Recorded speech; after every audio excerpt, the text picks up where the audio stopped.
está no ar. F1 Mania em ponto.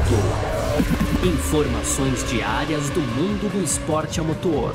A apresentação: Carlos Garcia e Gabriel Gavinelli.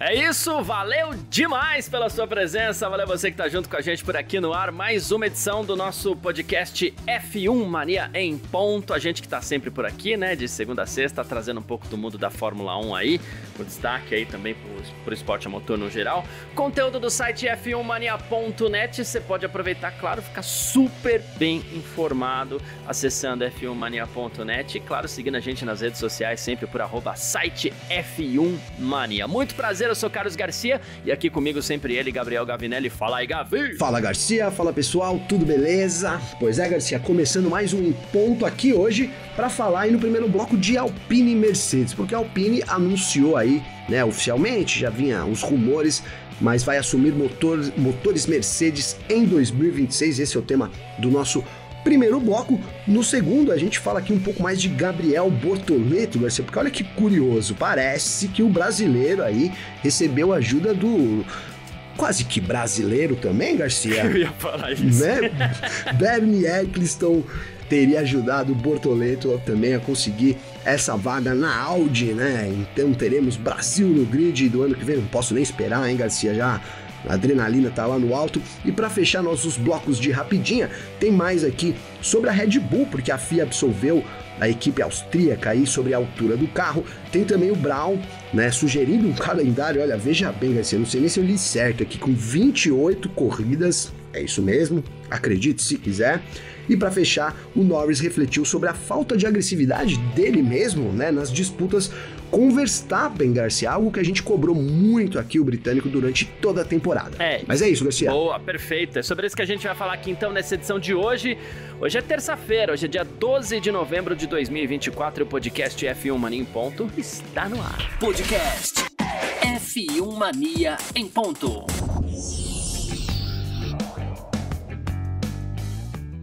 Muito bem, então, bora começar a edição de hoje do nosso F1 Mania em ponto pra gente falar de Alpine e Mercedes. A gente vai falar de duas equipes nesse primeiro bloco, então não exatamente. A Alpine anunciou, a gente já tinha falado isso por aqui, a gente já tinha adiantado essa situação toda e a Alpine agora confirmou a Mercedes como fornecedora de motor e câmbio da equipe a partir de 2026, tá? Então os carros da Alpine agora vão ser equipados com motores alemães. O que acontece? A Alpine, como a gente já falou muitas vezes aqui também, é Renault. Ela é a marca esportiva da Renault. E, claro, a gente tinha a equipe Renault na Fórmula 1 que mudou de nome para poder trabalhar melhor essa marca Alpine. Continua usando os motores Renault e assim vai. Rebatizados de Alpine, mas era motor Renault, só que agora vai fazer essa mudança. A gente sabe que a gente veio desde 2022, quando a gente entrou nessa nova especificação aí de carros e motores, e onde a gente teve o congelamento, inclusive, dos motores. A Renault nunca conseguiu apresentar assim um trabalho muito bom no que diz respeito à sua unidade de potência aí, que chega a se especular que tenha entre 40 e 70 cavalos a menos do que a média dos outros motores, ou seja, é um motor mais fraco, é um motor que traz problemas para a equipe, que necessitaria de investimentos esses que aparentemente a Renault não quer fazer. Então saiu o anúncio oficial hoje, dizendo o seguinte: Alpine, Mercedes AMG High Performance Powertrains e Mercedes-Benz Grand Prix fecharam acordos para fornecimento de unidades de potência e câmbios a partir do início do Campeonato Mundial de Fórmula 1 da FIA de 2026. É o que informa aí a Alpine em comunicado oficial. E o comunicado continua dizendo: esse contrato de múltiplos anos assegura que a Mercedes fornecerá unidades de potência para a Alpine durante toda a nova era regulatória de 2026 até pelo menos 2030. Antes de você comentar isso, Gavi, você sabe o que eu lembro? A Renault sempre teve uma presença, sempre não, mas de umas décadas para cá, uma presença muito boa aqui no Brasil. E eu lembro quando Mansell e Prost foram campeões mundiais usando motores Renault na Williams, E eu lembro de uns adesivos que saíam de fábrica dos carros da Renault aqui. Pô, não existia a equipe Renault naquele momento. Era motor Renault equipando carros da Williams. Um motor absurdamente bom.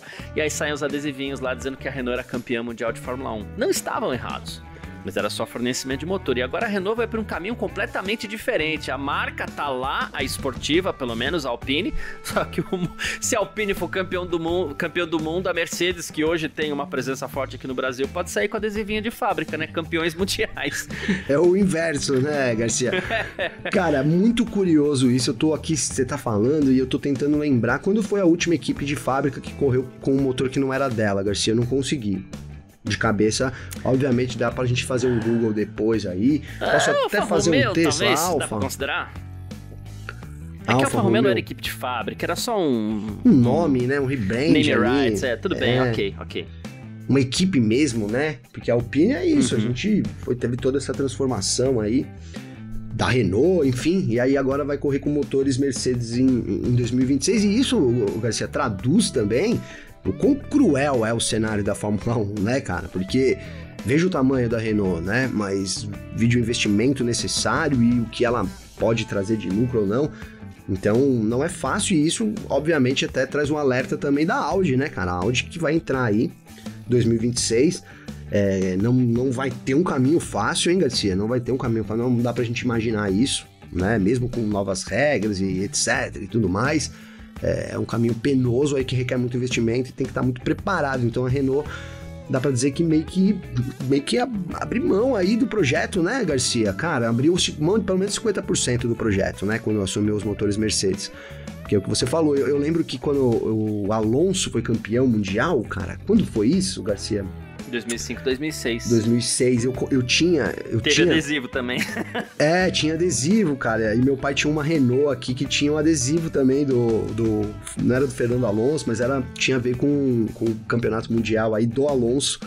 E sempre explorou muito bem isso, né, cara? E eu lembro que meu pai é um fãzão de Fórmula 1, a gente falava, pô, motorzão, esse cara não tem motorzão, hein? Ele era aspirado de fábrica, sabe, cara? Na verdade, depois foi uma puta bomba aqui, pra falar a verdade, hein, Garcia? Ele era um modelo argentino, cara. Era uma Kangoo, cara, modelo argentino, 16 válvulas, mano. Andava muito, 0.6, 16 válvulas. Só que a manutenção do danado era complicada até de achar as peças, enfim. Mas a gente brincava aí que era um canhão, né? Por causa desse lance da Renault. E agora... Será o começo do fim da Renault, Garcia? Acho que dá pra dizer isso, né? Dá pra dizer isso. É que assim... Não sei, né, cara? Vamos separar algumas coisas aqui, com base nos comentários que você fez. Primeiro, sobre a última equipe de fábrica com motores de outra montadora. A última eu não lembro. Eu sei qual vai ser a próxima fora Alpine, que é a Aston Martin, que vai correr com motor Honda. Olha que loucura, verdade. Né? E aí você fala assim, não, é verdade, a Aston Martin hoje ela já corre com motores Mercedes, mas aqui é bom ficar bem claro que os carros de rua da Aston Martin, boa parte deles já sai de fábrica com motores Mercedes.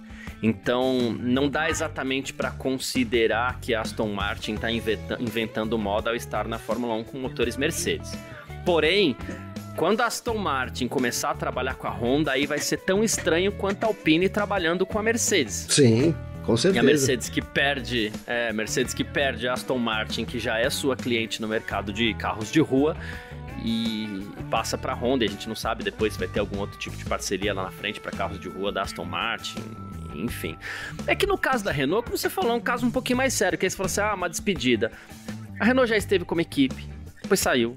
Aí ela entra com fornecedor de motor, sai, aí volta com equipe, sai, deixa o motor, depois deixa o motor, aí ela volta como equipe, aí agora tá como equipe, vai continuar como equipe com a marca esportiva, só que ela vai deixar o motor. Não tem muita lógica, é mais ou menos como a própria Honda, que eu acabei citando, né, que sai e volta toda hora.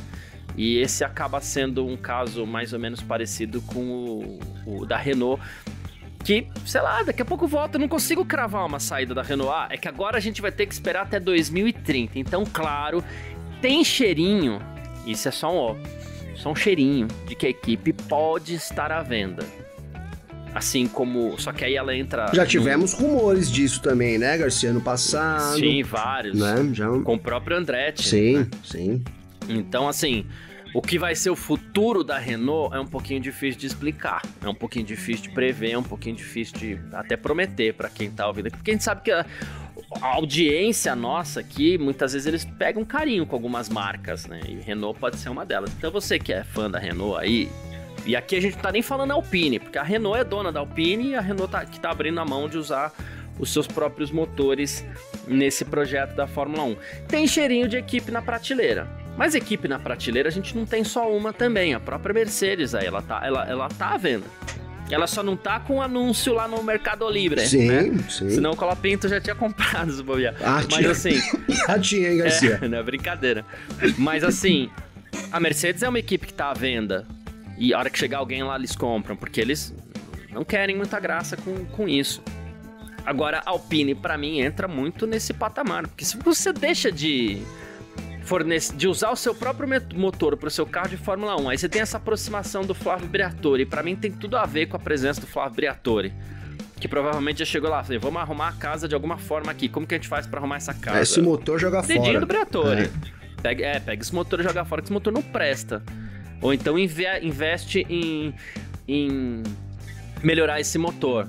Quanto custa? Aí a Renault foi lá ver quanto custa, falou, a gente não queria investir isso, porque aí é muita grana, sabe? Então joga fora. E manda pra reciclagem. Aí a equipe tá à venda, cara, porque pra mim não justifica. É diferente da Aston Martin, tá? A Aston Martin lá tem um direcionamento completamente diferente para os seus carros de rua. Sim. São carros esportivos, para um público de alto padrão, um público muito específico, inclusive, fãs de James Bond, inclusive. Mas assim, é uma outra pegada a Aston Martin. Agora, a Renault não. A Renault, ela tem... Era uma indústria pesada, forte. Ela é dona da Nissan, da Dacia, de várias marcas ali. É uma empresa que tem participação do governo francês. Então, a estrutura de negócios da Renault é diferente e na minha cabeça, eu, Carlos Garcia, acredito que para que esse projeto se justifique, ela teria que ter o próprio motor. Não tem agora, então ela deixa essa interrogação aí, sim. Deixa isso. E olha, Garcia, isso é tão verdade, cara, esse lance de não ter um motor que atenda às necessidades aí dos pilotos, né, e por isso tá ali, digamos que limitado, que quando a gente teve o congelamento dos motores, né, a Alpine foi uma das... A Renault, né, ali através da Alpine, foi uma das equipes que veio e falou, é o seguinte, a gente tem uma potência alta para desbravar, mas a gente vai correr com um motor limitado, por quê? Porque a gente pode trabalhar em problemas de confiabilidade. Então há essa brecha que se você pede para a FIA, olha, eu tenho um problema aqui de confiabilidade no meu motor, então você pode mexer se ele não afetar a potência total. Então, o que aconteceu com a Renault, confirmado, isso aqui eu tô colocando nas minhas palavras, mas foi a declaração da Renault na época, né? Me lembro bem, a gente fez um programa até falando sobre isso aqui também. Então, não deu certo, né, Garcia? Eles tinham uma potência ali para desbravar, o motor ele trabalha limitado para ser confiável, para não quebrar também toda a corrida, e teria que ter um investimento que não veio, né? E concordo com você, cara. O Briatore foi chamado para botar ordem na casa, a Alpine que tava ali em trancos e barrancos, começou com brigas internas, inclusive, né, Garcia? A gente talvez não lembre, não tenha a memória. Ano passado foi o caos. Então, não tem a memória tão fresca assim, mas teve chefe de equipe acusando o piloto acusando o chefe de equipe, depois debandada geral. Então, sem dúvida, o Briatore veio para arrumar essa casa. E aí foi isso, né? Ó, a gente não consegue trabalhar com um motor com 40, 70 aí, HPs a menos, né? Então precisamos reformar isso e aí vai assumir motores Mercedes, que a gente sabe que trabalha bem, né? Vimos a Williams aí voando também. Lembra no começo ali das regras aerodinâmicas que a Williams tinha aquele carro chapadão, né, Garcia? Que era até virou um meme ali, o chassi da Williams e tudo mais. Tinha nada, era dinâmica nenhuma, mas o motor empurrava muito forte, Garcia. É isso. Só esclarecendo essa questão dos motores, a ideia é que a Renault, ela fez um motor que na verdade é um canhão, só que esse é um canhão com problemas, ela não consegue usar essa potência. Só que ela quis fazer um canhão porque o desenvolvimento dos motores é congelado até 2026. Então ela fez esse canhão, limitou a potência para não ter problemas de confiabilidade e conseguir explorar o pouco de potência que dava e tentar ir corrigindo esses problemas aos poucos. E ela não conseguiu. Perfeito, O projeto deu errado, né? Não adianta você ter um canhão que vai durar 5 minutos. Né? Alguma coisa falhou, né? Seja por falta de investimento, incompetência administrativa, enfim, Garcia, é isso. Ou uma falha de projeto mesmo. Pode ter sido na prancheta que deu errado e... Só que como os motores são congelados, não dá para você corrigir mais, porque desenvolver o motor é proibido. É isso. A gente segue aqui então pro nosso segundo bloco, falar um pouquinho de Gabriel Bortoleto. F1 Mania em ponto.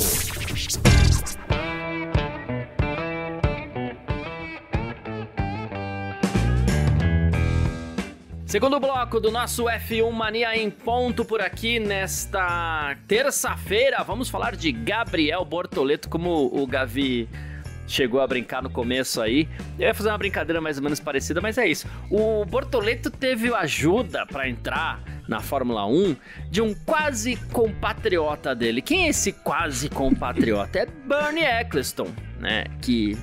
basicamente, ou praticamente, mora aqui no Brasil, interior de São Paulo, onde a esposa dele, inclusive a Fabiana Flose, tem terras e tudo mais, né? E eles aparentemente tiveram um papel importante para que o Bortoleto conseguisse um lugar na Fórmula 1 com a Audi em 2025, né? A Fabiana, que hoje inclusive é vice-presidente de esportes da Federação Internacional de Automobilismo, falou assim: olha, o pai do Gabriel nos agradeceu pela ajuda, porque a gente abriu algumas portas para ele na Audi Sauber. E ela falou isso ao jornal suíço Blick. Aspas da Fabiana, ok? É a Fabiana que tá falando isso, né? E o Bernie Ecclestone, inclusive, também comentou sobre o futuro do Gabriel Bortoleto. Falou que o importante para ele agora é que ele procure um apartamento perto da fábrica lá na Suíça. E aí você fala assim, poxa vida, né? E o Alonso, onde entra nessa história? O Mattia Binotto, que é chefe da Audi, ele falou assim, olha, eu conheço muito bem o Fernando Alonso, inclusive ele foi chefe do Alonso na Ferrari. Ele falou, mas ele nunca tentou me convencer a escolher o Gabriel. Foi o próprio Gabriel quem me convenceu. Então, o Bernie Ecclestone teria tido essa influência aí na escolha pelo Gabriel Bortoleto por parte da Sauber e na volta do Brasil, terra de Bernie Ecclestone para a Fórmula 1. É isso, pelo menos tá sempre mantendo uma raizinha lá, né, Garcia? Sim. E que cidade que ele ia, o Bernie, que ele ficava sempre no interior aqui, Garcia? Uma cidade famosa, você lembra? Que ele tem um sítio, uma fazenda. Vinhedo, não é Vinhedo? Eu chutaria Tatuí ou Vinhedo, cara. Tatuapé? Não, Taubaté? Não, Taubaté? Pode ser também, né? Mas já falamos um monte, vamos colocar aqui. Amparo. Isso, Amparo. Aí, é perto ali, né? Sítio no Brasil. Pertinho, isso. Aqui é colado. Não, ele passa a pandemia inteira aqui, e aí, como a Fabiana mora aqui, é que, claro, viaja-se muito.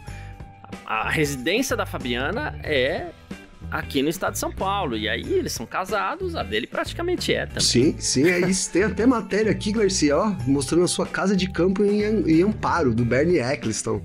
É. Cheio aqui no YouTube. É sensacional também, tem tudo lá, né, cara? E assim, agora comentando na real do Bortoleto, o Bortoleto, cara, ele tem um carisma, mano, que assim, dá pra ver quando você vê ele dando uma entrevista, né, Garcia? Mas assim, ao vivo é diferente, mano, né? Então ele é um cara que ele se vende muito bem pelo jeito que ele é, né? Sabe aquele cara que meio que conquista a galera, sim, mano? Sempre tem um cara, né? Às vezes você vai eu vou até uma festa da firma da minha esposa. Chega lá, tem um maluco ali que o cara é contagiante, né, cara? Sempre tem um ali que brilha. E assim, esse cara é o Bortoleto, né? Então, você vê que o Ecclestone falou isso agora, vai de encontro totalmente com o que o Mattia Binotto declarou na coletiva, que a gente estava presente, que ele falou, que perguntaram, né, como foi a decisão, e aqui a gente todo mundo fica especulando, né, Garcia? E tudo mais, e ele falou, cara, com muita sinceridade, assim, porque é aquilo, né? Você faz entrevista, você vê os resultados, aí só que o tete a tete, pra saber se bate a gente chama aqui de bater o santo, né, Garcia? Pra saber se bate o santo é quando você tem essa conexão. E ele falou, quando eu, né, entrevistei ele, que a gente conversou ali no olho a olho, foi que eu pude, né, escolher, que eu falei, pô, é esse o cara, né? É ele mesmo. Então, é isso, o Bortoleto tem esse trunfo, cara. tem esse trunfo que eu acho que, aliado ao talento dele, porque fosse só isso também era, né? Não servia de nada. Não adianta. Então ele é um cara que, primeiro, é muito talentoso, né? Muito talentoso. Provou aí, não preciso eu ficar falando aqui.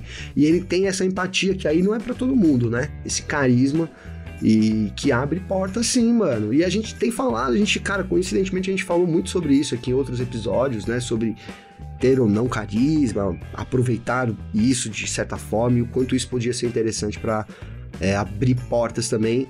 E não que o Bortoleto não esteja preparado e que tenha sido por isso, mas com certeza isso influenciou positivamente aí pro Bortoleto também, Garcia. Com toda certeza. Você sabe que, lembrando do Bernie Eccleston aqui, eu já falei, já devo ter falado pelo menos isso aqui no podcast, a biografia do Bernie Eccleston, que por sinal é muito boa aí, que eu não vou lembrar o nome agora, mas é muito boa. Eu lembro que tem uma passagem que fala sobre a relação de Bernie Eccleston com o Brasil, uma frase que fala mais ou menos algo do tipo, o Bernie Eccleston tem a chave de praticamente todas as residências do Rio de Janeiro, né? Porque a ligação dele com o Brasil sempre foi, ele sempre se sentiu muito à vontade aqui no Brasil, vamos dizer assim. Isso. Então, o Bernie Eccleston acaba tendo isso, né? E sobre o Bortoleto ainda, já que a gente tá falando sobre o brasileiro, ele falou que não queria ficar um ano sem correr. E essa parecia ser a grande preocupação. E era a minha grande preocupação também. Porque o que acontece? Ele fala, tô super animado, como um sonho agora, sempre sonhei em chegar na Fórmula 1, e agora, poxa, poder assinar esse contrato, tá no grid em 2025, eu tô muito ansioso por isso. Falou sobre as conversas, né, e que já havia essas conversas com a Sauber, só não sabia se ia acontecer em 2025 ou 2026. Ele falou, tô me sentindo muito bem, não queria ficar um ano sem correr, agora poder continuar o ímpeto de pilotar na Fórmula 2, na Fórmula 3, Fórmula 2 e agora Fórmula 1, acho que é a melhor maneira de fazer isso. Porque o que acontece? O Bortoleto, ele tá liderando... Garcia, ou se é a melhor maneira, existe maneira melhor, hein, Garcia? F3, F2, F1 na escadinha, cara, né? Foi melhor que o Piastri, cara. Porque o Piastri não fez nessa... O Piastri ainda ficou um tempinho fora ali, o Bortoleto não vai ficar, não. Quer dizer, se ganhar o título, né? Mas aí que tá. O Bortoleto, ele é líder da Fórmula 2, que é um campeonato que tá acabando. Ele tem muita chance de ganhar, inclusive porque ele tá em altíssimo, agora com a moral mais alta ainda. E o título tá praticamente na mão dele. Mas, se ele for campeão, ele não pode correr na Fórmula 2 ano que vem. Ou não poderia correr na Fórmula 2 ano que vem. Por isso que foi muito interessante ele pegar esse timing de não ficar parado um ano, que foi o que infelizmente aconteceu com o Felipe Drugovich. Ele foi pra reserva da Aston Martin, fica parado e aí o nome vai enfraquecendo, não tem como. E aí o Bortoleto, ele conseguiu atingir esse objetivo dele de não ficar um ano total parado. Garcia, total, cara, porque assim, eu boto muita fé, né, que ele vai ser campeão da Fórmula 2 também, tem todas as chances, como você falou, vem com uma motivação extra, né, e ele tava em ascensão, que tem essas paradas aí, e aí vai saber como é que volta, né, e, enfim, mas outra essa, é um cara que também tá sempre pra cima, né, mano. Já teve outras oportunidades de você falar, puta, agora é aquele momento que talvez, né, todo o contexto ali não favoreça e o cara mostrar que tem foco. Então, né, seria isso. E aí a gente falou muito sobre esse timing, né?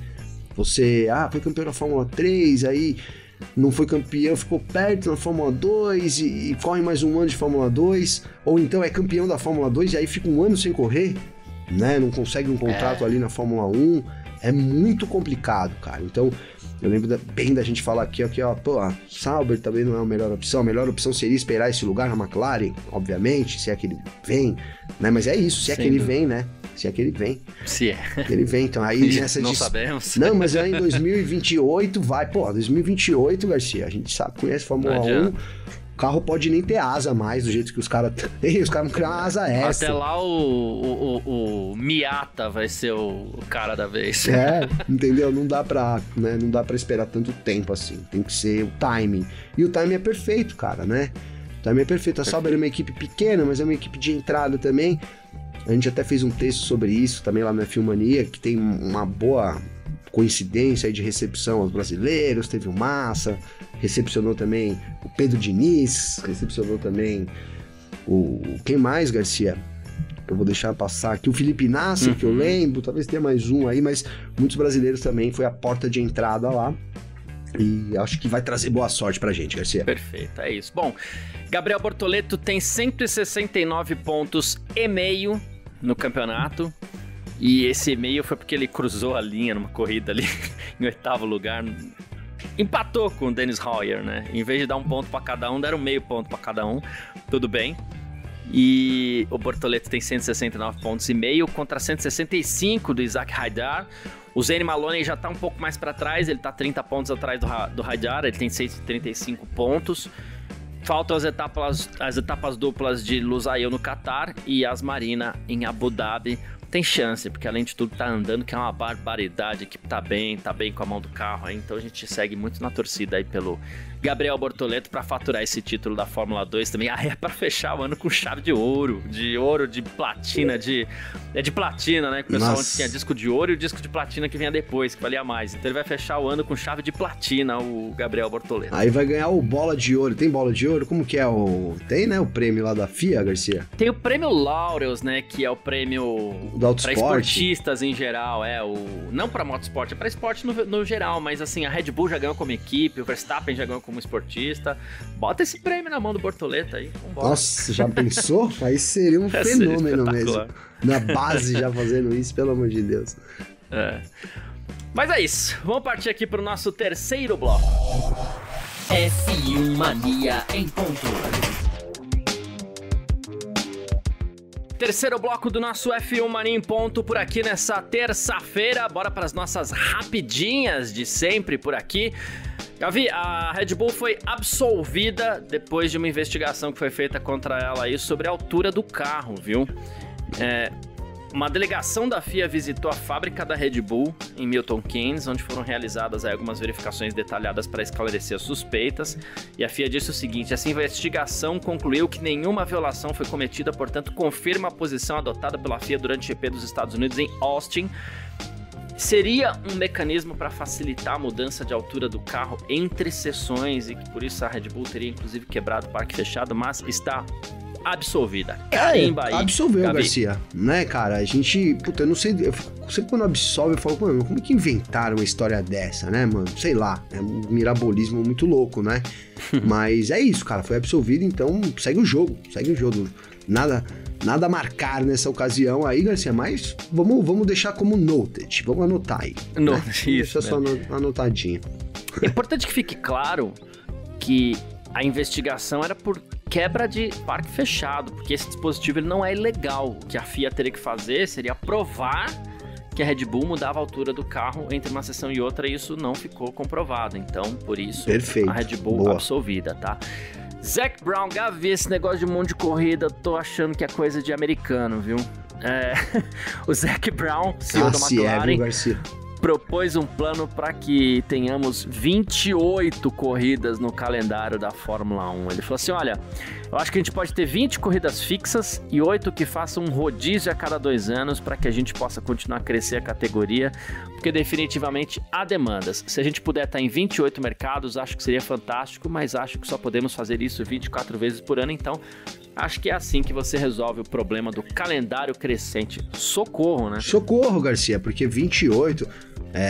não sei, cara, é o que a gente fala, depende do ponto de vista, né, Garcia? Vamos imaginar que você tenha 28 corridas disputadas ponto a ponto, cara. Né? Aí até acho que eu tenho que concordar que aí a aderência, a audiência, né, que já vem junto aí, me perdoa, Garcia, seria muito, muito boa, né? Mas é difícil, cara. Quantas vezes a gente viu isso acontecendo, né? As novas regras da Fórmula 1, elas prometem isso, a Liberty que tem promovido isso, né, essa mudança aí de pensamento no DNA da Fórmula 1, algo que a gente fala muito aqui. Então, né, tem promovido, eu tenho que concordar que a gente teria sim um crescimento, cara. Você bota aí 28 corridas disputadas que você não sabe quem é que vai vencer, cara, então é muito diferente do que até a gente foi acostumado na Fórmula 1, né, Garcia? Porque é um ano ali... A gente fala muito isso aqui, né? 2021 e teve outros anos também, 2012. Mas assim, a tendência da Fórmula 1 sempre foi ter uma equipe dominante, cara. Né? E aí o melhor piloto tá naquela equipe, enfim, é mais ou menos isso, né? E o nosso medo é isso, né, cara? Como a gente tem um campeonato que o Verstappen ganha tudo. 28 corridas, Garcia. Né? Aí você... Aí vai diminuir, é ladeira abaixo, né? Então acho que... Aguenta, né? Vai muito de encontro aí com que a Liberty prometeu e que vai conseguir cumprir, né? Mas assim, eu tenho que concordar que seria muito pesado, né? Até pro fã acompanhar também, né? 28 corridas. Você, né? É bastante coisa.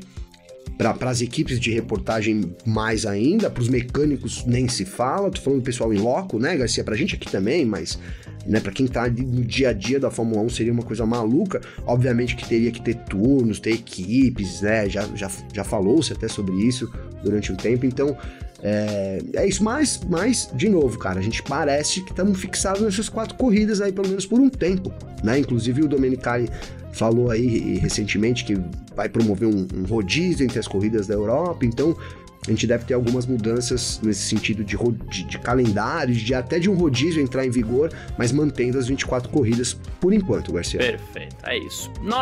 Lando Norris, refletiu sobre algo que a gente tanto falou aqui, enfim, ele refletiu, né? Ele acredita que sim, ele pagou um preço por falta de agressividade com Max Verstappen. Ele foi perguntado sobre isso, ele falou assim, às vezes, né, eu fui muito gentil, tanto atacando quanto defendendo, sempre tive a mentalidade de correr de forma justa e limpa, mas paguei o preço por não ser agressivo o suficiente. Ele falou assim, eu sei como manter meu carro inteiro, é algo que eu faço há algum tempo. E aí ele ainda falou que há momentos em que é preciso evitar um possível acidente, mesmo que isso não seja visível na TV. Ok. Eu nem acho que ele foi o tempo inteiro tão mole. Vamos usar mole, porque a gente usou muito essa expressão aqui, inclusive no nosso parque fechado e tudo mais. A gente teve momentos ali onde ele colocou as asinhas de fora também, como na Áustria. Nos dive bombs lá e tal. Sim. Jogou pra cima do Verstappen. Não no lance em que os dois se tocaram, mas sim, ele...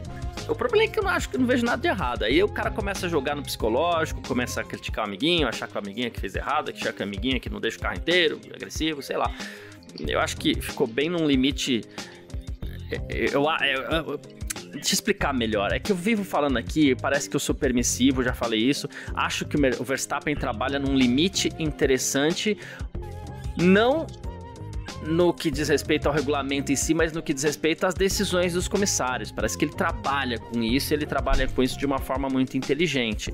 E talvez nesse sentido o Lando Norris tenha feito essa reflexão de que ele poderia ter passado um pouquinho daquilo que ele apresentou em pista em 2024. Não sei se você concorda comigo que seria essa a autoanálise do Lando Norris. Então, Garcia, cara, eu acho que o Verstappen, é o que você falou, ele joga muito bem com as regras, primeiro de tudo que é um baita adversário. A gente tava falando de qualquer adversário aqui, né? Isso pra, assim, começar dando uma passada de pano no Norris, então, pro Norris, né? Então, você não tá jogando com qualquer um também, né? Um cara que a gente sabe que tá ali, joga com as regras, que tá ali no limite, às vezes sai um pouco dele, isso faz parte também, a gente até falou aqui, cara. É igual você tomar, às vezes, um vermelho, enfim, no futebol, fazendo uma alusão, aí depende do que ali, enfim, cara. Pode concordar ou não, mas tá dentro do jogo ali também, né?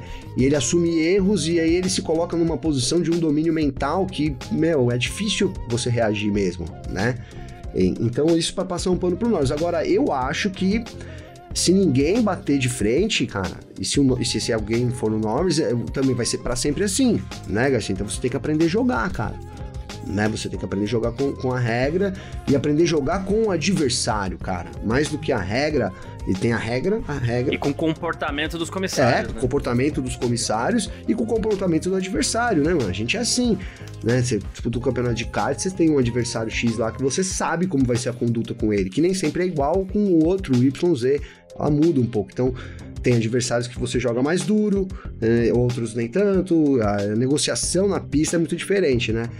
Então, assim, eu acho que o Norris, cara, por ser, falando que a gente criticou muito e tal, mas assim, por ser uma primeira etapa que ele tá ali na frente, que ele tem chances de aprendizado, vamos levar isso em consideração. E se ele tá pensando nisso, a tendência é que ele melhore, vou considerar isso, né, Garcia? Então, acho normal, cara, acho normal. Até porque o fora da curva, o fora do normal é o Verstappen, né? A gente, só pra finalizar aqui, a gente lembrava lá em 2021, ó, Verstappen ganhando ou não, ele tá ganhando, ganhando ou não do Hamilton em 2021, a experiência que ele tá adquirindo como piloto e como disputar na frente, que é muito diferente de disputar P4, P5, P2, que seja, vencer corridas é muito diferente, isso ele vai levar. Então acho que o Norris leva também alguma coisa aí que parece que ele vai usar positivamente também já para a próxima temporada. Tanto é que, como a gente também brinca aqui, ele mora na mente dos pilotos, de pelo menos uns 80% dos pilotos ali do ele grid. É o grande rival hoje, era como o Hamilton era um tempo atrás, né, Garcia? Que era o que a gente falou aqui, olha, falava muito aqui sobre isso. Pô, o adversário, o rival do Hamilton passou a ser o Verstappen em 2021, cara. A verdade é essa. O do Verstappen já era quando ele entrou na Fórmula 1, cara, quem já morava na cabeça de todos os pilotos ali era o Hamilton, né? E a gente fala, antes disso, eu lembro do Verstappen falar, porque o rival é o Hamilton, e assim, era rivalidade. Eu ia zoar com futebol agora, mas é melhor deixar essa paixão quieta, né, Garcia? Mas às vezes tem um time, né, rival, e não é, né, cara? Não tem é. Razão. Passa a ser a partir de algum momento, né? Isso faz muito sentido, cara. Tem razão, é isso. É isso. Quem quiser entrar em contato com a gente aqui sempre pode, através das nossas redes sociais pessoais. Pode mandar mensagem pra mim, pode mandar mensagem pro Gavi também. Como faz falar contigo, Gavi? Garcia, pra falar comigo, tem meu Instagram, que é @GabrielGavinelli, com 2 L's, então pode seguir a gente lá. Cara, eu queria trazer aqui algumas mensagens, fiquei muito feliz, mano, que eu recebemos várias mensagens esses dias. Onde elas foram parar aqui? Porque às vezes elas somem, é muito louco, né, Garcia? O Instagram é muito doido. Eu coloquei aqui, eu tenho certeza que eu coloquei ela aqui no geral, aparecer aqui, ó. A primeira, cara, é do Jorge Santos, né? O Jorge Santos mandou hoje de manhã pra gente, Garcia, um abraço aí pro Jorge Santos, mandou uma postagem que é assim, ó, tá aqui, ó. Pérez vai ficar, eu tô traduzindo, tá? Vai ficar na Fórmula 1, né? Vai ficar na Red Bull em 2025, apoiado por um patrocínio de $30 milhões, que seria a Kit Kat, né? E aí ele diz aqui, ó, não acredito, será que vai ficar mesmo? Ouvi ontem o podcast e lembrei de você falar que 99,9% não queriam, mas esse 1% tava lá na Kit Kat, hein, Garcia? Tava lá na Kit Kat. E aí foi isso, Jorge. Foi isso, cara. Então, um abraço aí. Valeu pela participação. Rapidinho aqui também na sequência, o Fernando Garcia, ele mandou pra mim, ó, ontem era 11h24, cara. Nós estávamos no briefing para gravar o nosso programa e ele tava ligado aqui, ó, com a venda de ingresso, né? Até falei sobre isso no final. Ele falou, ó, Gavi, acompanho vocês no F1 Mania, né? Me ajuda, por favor. Tô tentando comprar ingresso aqui pra F1 2025. Qual é uma arquibancada boa? Tô entre A, G, H e M. Cara, e essa é daquelas perguntas que dá gosto de responder, né, Garcia? Todas, né, obviamente, mas assim... Todas, mas assim, essa, né, e aí aqui expliquei pra ele, né, falei, ó, né, falei da A, que a A ali é um setor que tem um pouco mais de comodidade, né, Garcia, que você tem uma visão privilegiada ali, algumas pessoas um pouco da largada, também da reta oposta, de toda ali a subida do café, que é muito bacana, né, do H e do M, que são setores ali também com uma certa comodidade extra. O M é muito bacana, que fica ali no S, então você vê a largada, vê o S, vê um pouco da final da reta oposta, vê ali um pouco do miolo também. E aí, né, comentei pra ele do G, cara. Falei pra ele aqui, ó, Garcia, não sei se você vai concordar comigo, né? Aí eu falei assim, ó, se você, a Roots mesmo é a G. Não, eu sempre falo, se você for só uma vez em Interlagos, vai de G, né? Porque mesmo lá nos tempos de hoje, tô lendo aqui, Garcia, que eu respondi pra ele, né? É onde tá mais o espírito da Fórmula 1, né? Então, ó, a arquibancada é montada, descoberta, banheiro químico, mas a torcida é diferente, né? Então... E finalizei dizendo aqui pra ele preparar aí também, porque o perrengue no G é maior. E perguntei, Garcia, pro Fernando, quero até saber, porque ontem a gente teve uma busca absurda dos ingressos. Vou aproveitar aqui pra falar rapidinho, Garcia. Tivemos uma busca absurda, acompanhamos aqui a venda até online ali na hora, e em 3 horas tinha acabado completamente os ingressos, né? Então eles esgotaram assim rapidamente, ao ponto de já ter um comunicado agora. A gente tá gravando aqui 1h30 dessa terça-feira, Garcia. A Fórmula 1 não, a organização de São Paulo acabou de soltar um comunicado aí, tá no Instagram, tentando justificar, mas não justificando muito essa venda aí. E é isso, então eu espero que ele tenha conseguido e quero saber se a resposta para trazer aqui também, Garcia, se a gente conseguiu ou não. Boa. O Fernando conseguiu ou não ingressos. Cara, tem mais um comentário, mas aí vai ficar longo, então eu vou até falar o nome dele aqui, que é o Fernando Neco. Ele falou um pouco sobre os palavrões e tal. Abraço, Fernando Neco. Amanhã eu trago seu comentário aqui também, beleza? Show de bola. É isso, Garcia. É isso.